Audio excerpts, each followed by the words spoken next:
Mary, are you on the line? Yes, please. I'm on the line. Okay. Okay. That's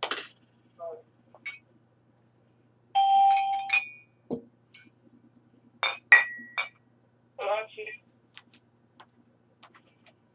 Hello there. Can I get your name again? Hola, Chief. Oh, I never heard that name before. Welcome. Is your first time calling? Is your first time calling in? Oh, no, it's not my first time. It's not? Okay. I still didn't get your name the correct way you said it. I'm sorry. It just sounded different to me. Oh, it's like Ola. It's Ola and then it's Chi. Ola, Chi. Oh, Olachi. Okay. Yeah. I like that. Well, welcome. Thank you. I like your name. It's Thank you different. a lot. You're welcome. It's Nigerian. Thank you. It Oh, is okay. Ghost jewelry. Oh, that's Julie. How cool. Yeah. Thanks. You're welcome. Let's keep it on. Let's go. Geneva, begin.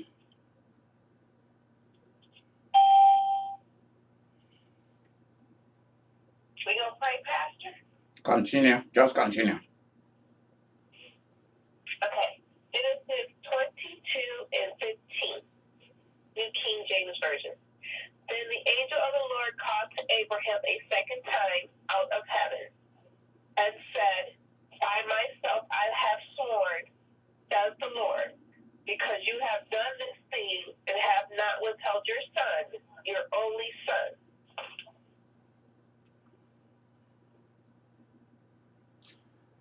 By myself I swear that because you have not kept away from me the most important thing in your life, God is now swearing an oath to him.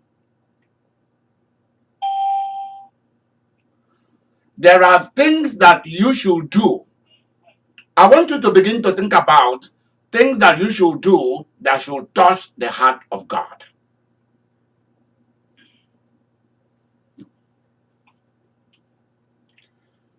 Begin to ask God, what do I do that will touch your heart? In fact, you should know. You should know what you do that will touch the heart of God. Because once you touch the heart of God, God will make a covenant with you that is different from every other covenant that he has ever made with you.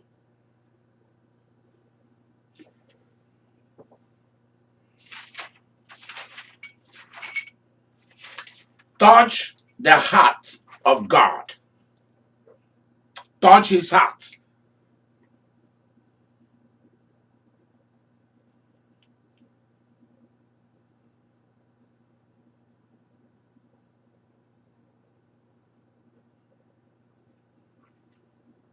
Let's go into this. What is it that you can do that can touch the heart of God? Anybody, jump in. What is it that you can do that will touch the heart of God?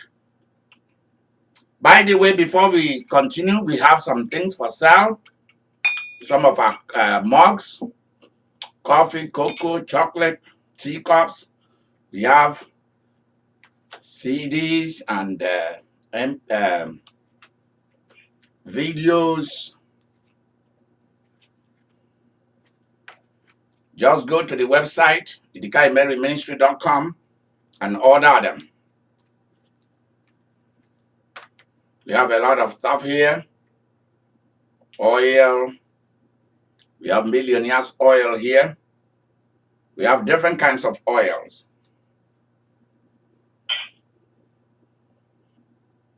What is it?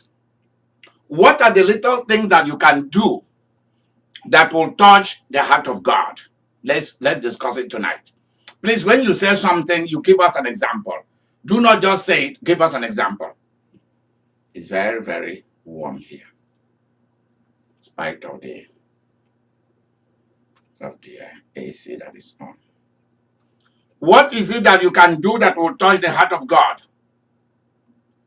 Anybody?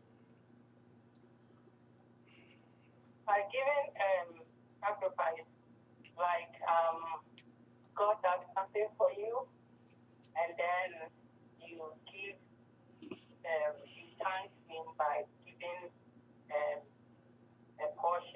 certain portion amount of money to thank Him. Are you guys aware that I do not give God tithe? Because tithe is just 10%. I go beyond tithe. Tithe is just like you are simply performing a law. So I and my family, we don't do tithe. Why? Because it's simply like you are just take it and leave me alone. Take your tithe and leave me alone. I have fulfilled my obligation. And then you look at the tithe, how much is it?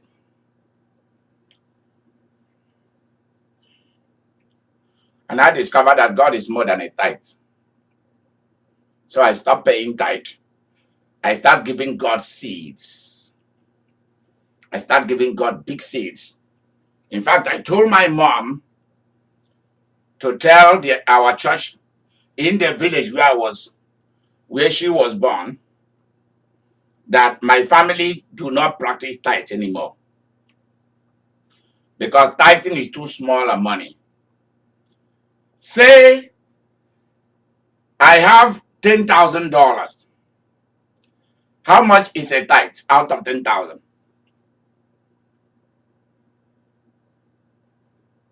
Anybody can jump in and say anything. It doesn't matter. 1,000. And I have 9,000 in my pocket. So who is fooling who? Just take your 1,000, oh God, and leave me alone.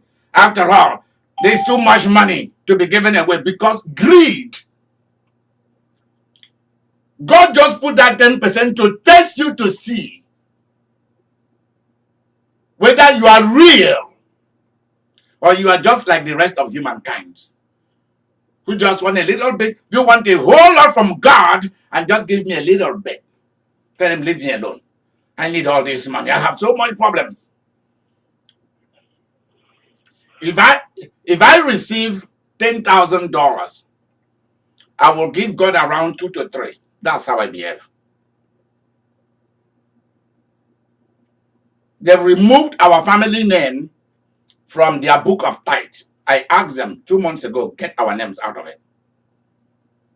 Because when I give money to that church, it's more than 30% instead of 10%. So we don't do tithe. Tithe is an insult to me. So as I'm concerned, it's an insult on God who gave me everything.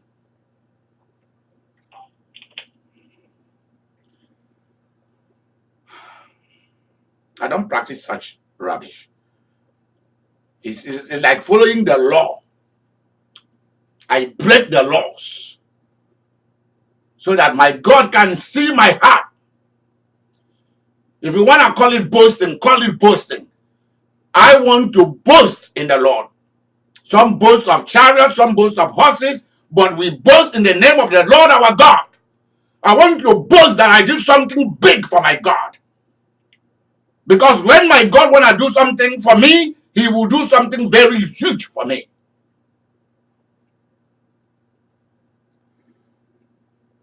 So the Agui-Meribes family do not practice tithe anymore. I ask them, get away from tithe. Because tithe will take you nowhere. Yeah, God will protect you to the tithe and keep the blessing flowing, but it's not as vast and as quick as what you want.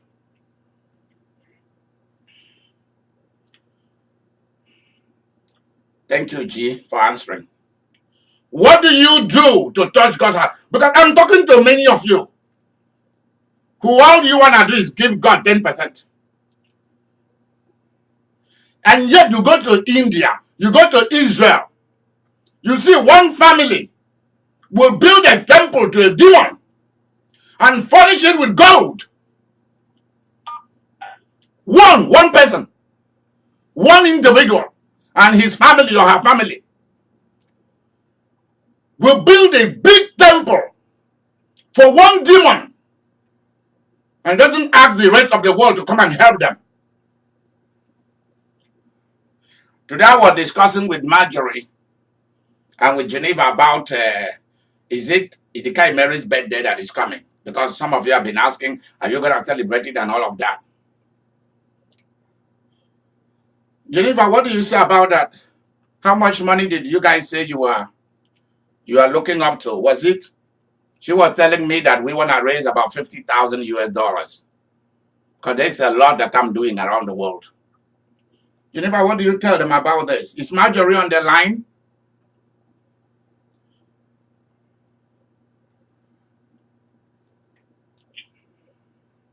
It's also for your birthday, but also to honor you.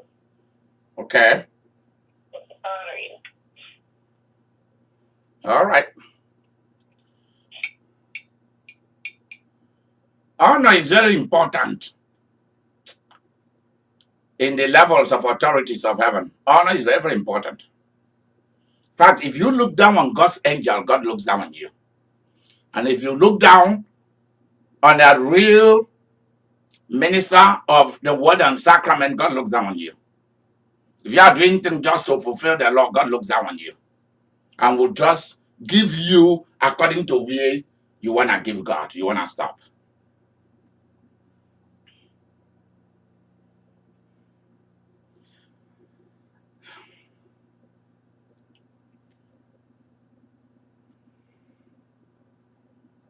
Because you've done this, then God swore. Read that verse again. For you to see God swearing, if that verse doesn't move you, then there's something wrong with you. Read that verse again. Which verse is that? Verse 15 of Genesis 22. Genesis 22 and 15. Then the angel of the Lord called to Abraham a second time out of heaven and said, by myself I have sworn, says the Lord, because you have done this thing and have not withheld your son, your only son. I ask you to give me where your life depends on, the source of your life, the continuity of your DNA. I ask for it. Are you guys aware that in the kingdom of darkness, sometimes they will ask for your first son or your first daughter and they will take the life of that person? For you to get the kind of money you want or the big luxurious lifestyle you need. Many a times, fallen angels and demons will request for your daughter or a son. Seriously. If they don't kill them, they own them forever. And they come into their DNA and corrupt it. You guys should ask G. G, what happened last night when I called you? What was I doing? Can you tell them what was going on last night over the phone? You were casting out demons from a lady. What kind of demon was I casting out? Media? A medium. Jesus. The spirit of a medium and divination. When she called me when I called her last night, or she called me, I can't remember which one is which. That's what I was dealing with last night. I was casting out from somebody, the spirit of a medium.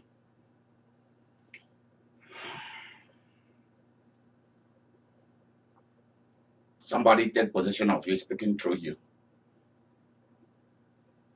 And then you will think that it is the Holy Ghost. No, you can't fool me.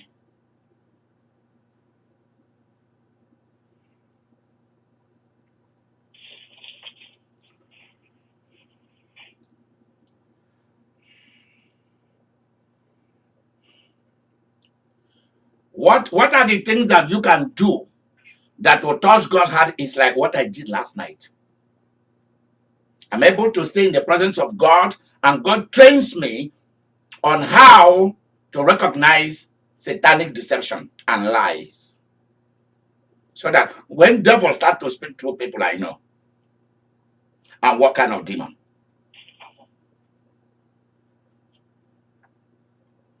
When you begin to give your life to God for a holy purpose, it doesn't take long. God will swear an oath. Say, by myself I swear, which means nothing can stop it. When God begins to swear by himself, it means that all of heaven and earth, all the planets are meant to hear it. That there's nothing that can make you to go backward. It will be forward ever, backward never. And that's how it's going to be for all your children who are willing to go the way of the Lord Most High.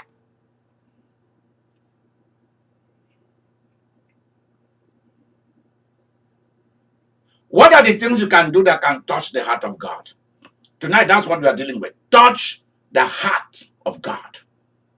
Do God has a heart like a human being? Yes, he does.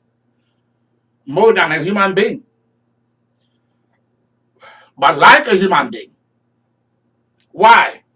Because one of us, one of his own, became one of us, and then took ours and went back to heaven with it. That's why I can come to the presence of Jesus and demand for what I want. Why? God has sworn an oath concerning me that anybody who tried to violate my right, I'm talking about you.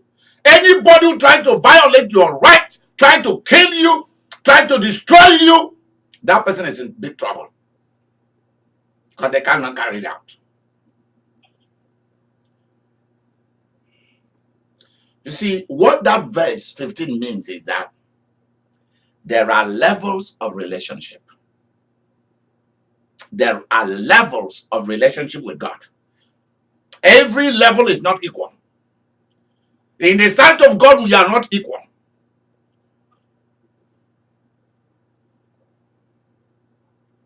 There are things you do. It is the ordinary things you do that touches the heart of God that elevate your level to the next one. What is it that you can do as a human being that will touch the heart of God? Please tell me. G, talk about. G, what did you say? Is it money? Money. She talks about money. And let me tell you, it's not about small money. Except that's all you have. But if you have big money and you give God little money, you are wasting your time. Because you are not better than an unbeliever. What again can you do that will touch the heart of God? So that God will make a covenant with you. And his relationship with you will be different. Anybody can talk. There is no right and wrong here. Anybody can talk.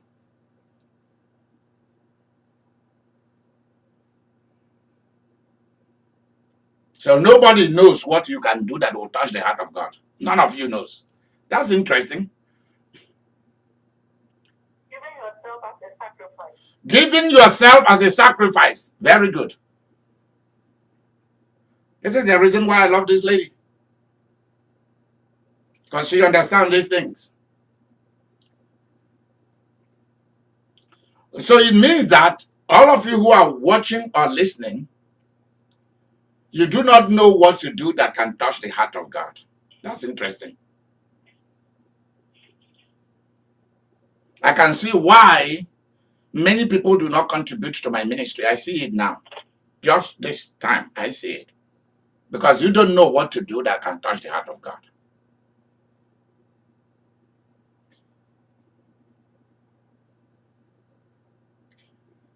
Are you aware that there are times that God is lonely? Lonely for you. And want you to come and comfort him and to sit before his presence and stay there.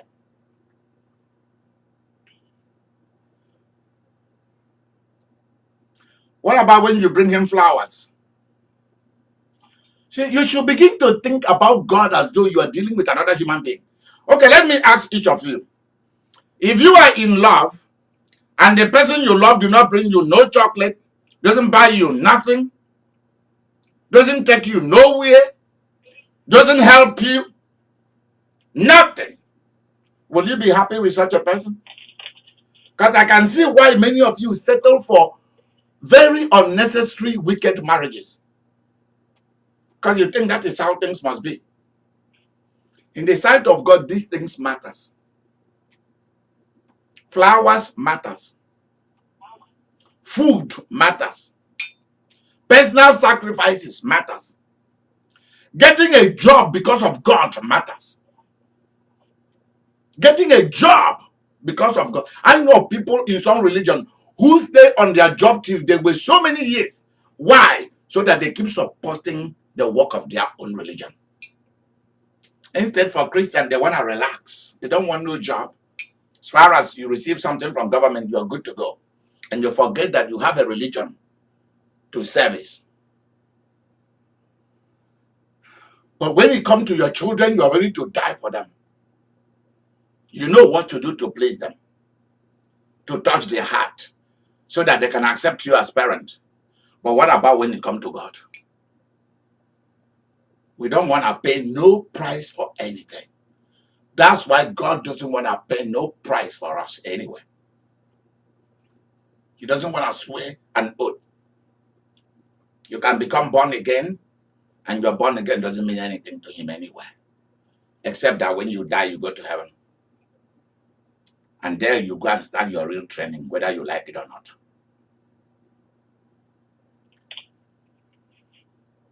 What do you do that can touch the heart? Okay, let's bring it down. Let's leave God. What do you do that can touch the heart of another human being?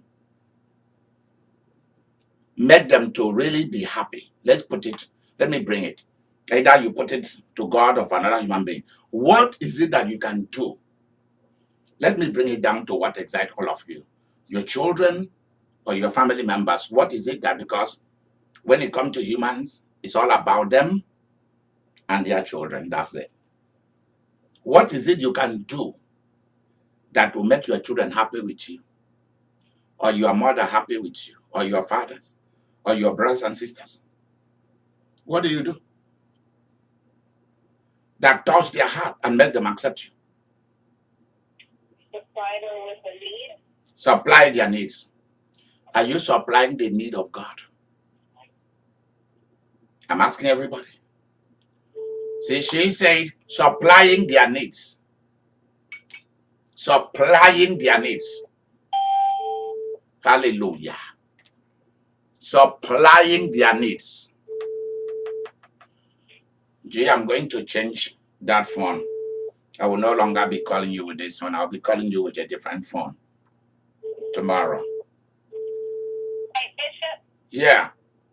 This is Renee. Have you moved on from that question? I was on Ustream, but I did want to answer, if that's okay. Answer it. Answer it. Let me hear your opinion. I brought Jesus flowers on the way home. Okay. That's good. Some of the other answers I have is to love on him, worship him, lead someone to Christ, obey him, quote his word to him, and be a reflection of him. There you go. Okay, I'm signing off. Good. There you go. That's Rena. I like that. Whenever there is an open door for you to introduce somebody to Jesus, you do.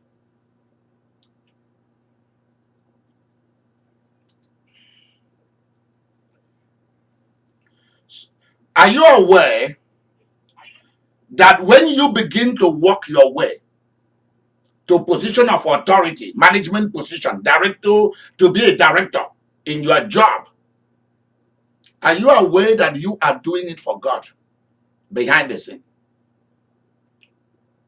Because you are going to use your position to do good to people. Let's begin to look at it. Are you aware that the prayer you are praying in your home is protecting that whole territory for God? There's a lot of things you can do that will touch the heart of God. When you begin to fast, in order that a problem in somebody's life be removed, you are touching the heart of God. Many of you need fast for yourself. When you begin to fast to remove problem in somebody else's life, you don't talk to them about it. Never on this earth. I used to have a girl when I was in high school that said she was my girlfriend. I didn't know anything about girlfriend and boyfriend. But that's what she was telling everybody. I didn't know. When she finished high school, by then I was already in seminary. She couldn't go to college. She couldn't go to a four-year university.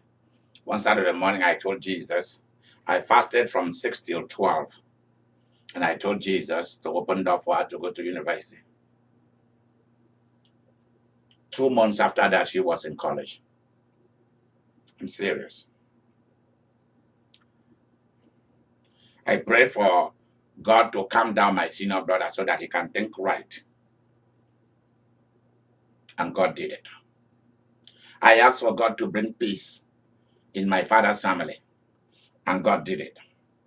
I asked that anybody who tried to revive the worship of Lucifer in my father's side, that person should die. And every one of them have died. And nobody is tending to that thing.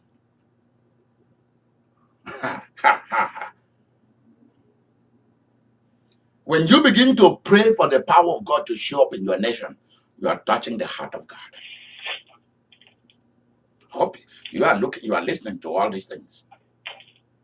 There are little things you can do, not big things. Yesterday I was passing through a church and I saw a big signboard that reads, "Immigrant and refugees are welcome here."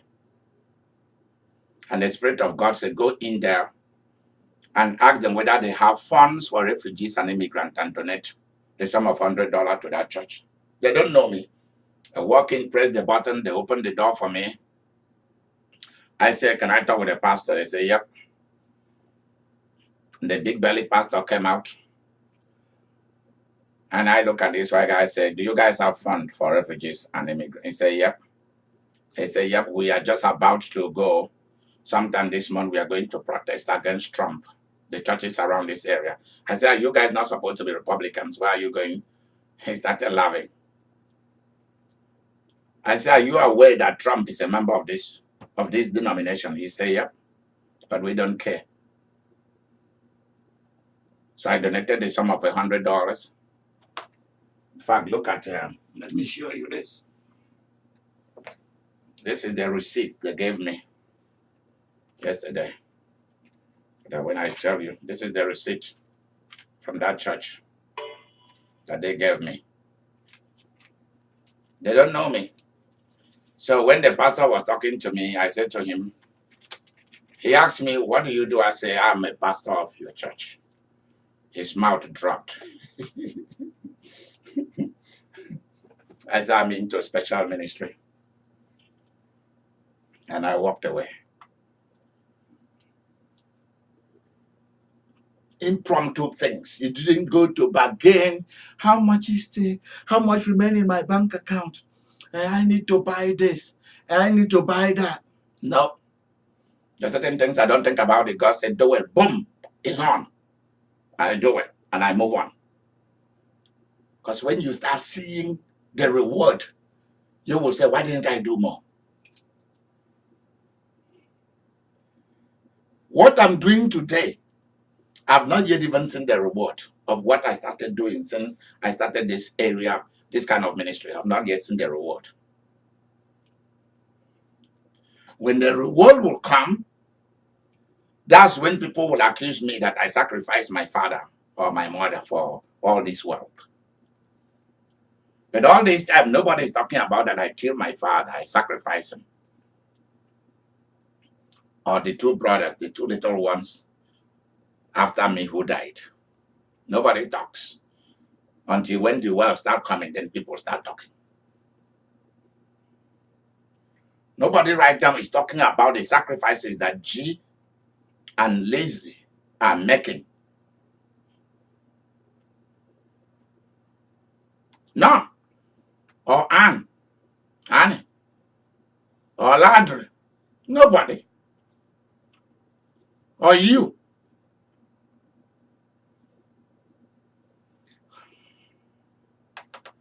I want you to do things that touches the heart of God, so that God can make a covenant with you.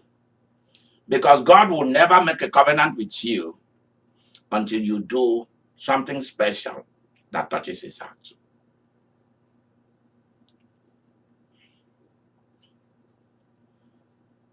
Everybody used to be there.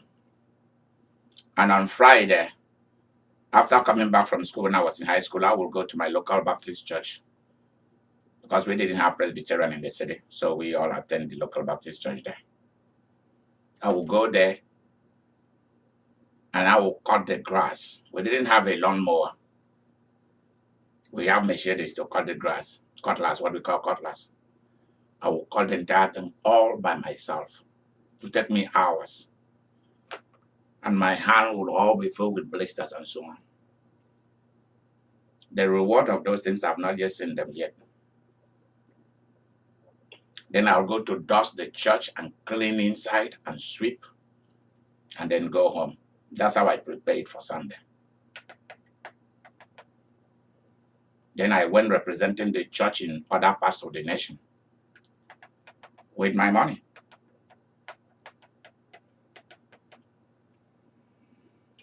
There are things you do that touches God. You don't just do them because you want to go to heaven. You're doing them because your first love is him, is Jesus.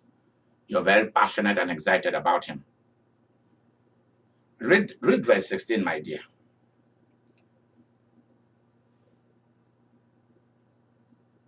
Verse 15. Then the angel of the Lord called to Abraham a second time. No, verse 16. Verse 16, 1-6, the next verse. And said, by myself I have sworn, says the Lord, because you have done this thing and have not withheld your son, your only son. Stop there. It's not what you are saying that is going to attract a major covenant between God and you forever. See, God has already called Abraham and made a covenant with him. But this is a different covenant. It's a different solidification of it. God can do things for you, but it's outside it. It is what you do for God, not what you are saying. A lot of us, all we want to do is pray, pray, pray. And we think that is going to attract God. It is the action you perform to satisfy the heart of God that is going to make God to respond in a big way towards you. Read verse 16. And said, by myself I have sworn, says the Lord, because you have done this thing and have not withheld your son, your only son. What is the next verse? Blessing, I will bless you, and multiplying, I will multiply your descendants as the stars of heaven. Okay, read that verse again. Read that bless. Blessing, I will do what? Blessing, I will bless you. Did you hear it now? And multiplying, I will multiply your descendants as the stars of the heaven and as the sand which is on the seashore. Okay, stop there.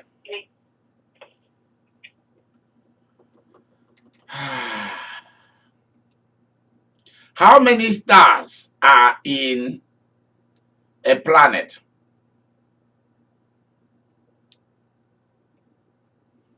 I'm giving you that assignment to go and look it up because I've been saying it all along.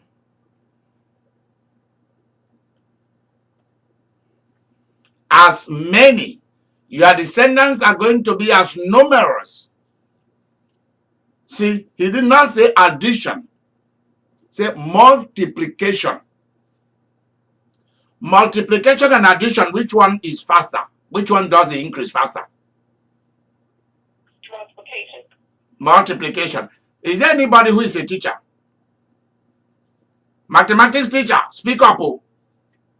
Multiplication. Multiplication. So,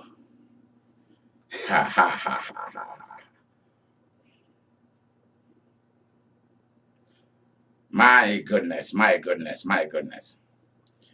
We want to, let me pause this video here, please. And then I start again. There's something else that we have to do here. Hallelujah.